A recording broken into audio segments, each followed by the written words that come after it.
জমিদার হয়ে হাতির পিঠে ঘুরে বেড়াচ্ছেন, তার মতো সামন্ততান্ত্রিক লোককে এমনটাই শোভা পায়। পাশাপাশি তিনি পশ্চিমবঙ্গের মানুষদের প্রধানমন্ত্রী নরেন্দ্র মোদীর এই সামন্ততান্ত্রিক এবং জমিদারতান্ত্রিক মনোভাবের বিরুদ্ধে রুখে দাঁড়ানোর অনুরোধ করেন।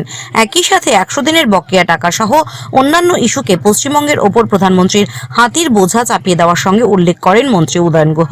উল্লেখ্য, আজ শিলিগুড়িতে রয়েছে প্রধানমন্ত্রীর সভা, আর তার আগে দেখা যায় আসামেই প্রধানমন্ত্রী হাতির পিঠে চড়ে জাতীয় উদ্যানে ঘুরছেন। আর এই ছবি দেখেই প্রধানমন্ত্রীকে এভাবেই কটাক্ষ করলেন মন্ত্রী উদয়ন।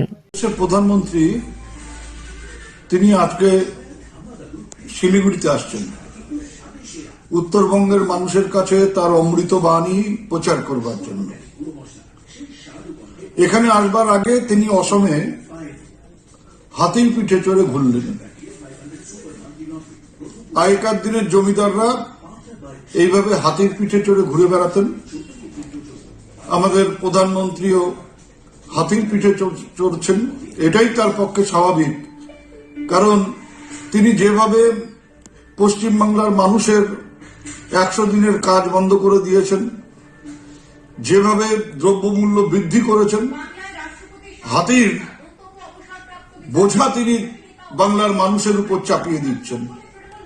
তিনি স্পেশাল বিমানে করে অসম থেকে পশ্চিমবাংলায় আসছেন, সারা ভারতবর্ষ ঘুরে নির্বাচনী প্রচার করছেন।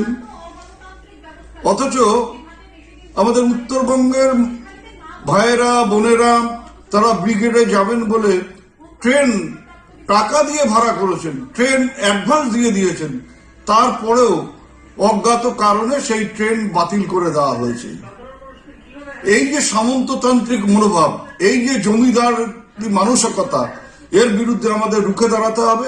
এবং আমি বিশ্বাস করি আগামী নির্বাচনে মুখের মতো জবাব দেবেন উত্তরবঙ্গবাসী আমাদের দেশের প্রধানমন্ত্রী জমিদার নরেন্দ্র মোদীকে।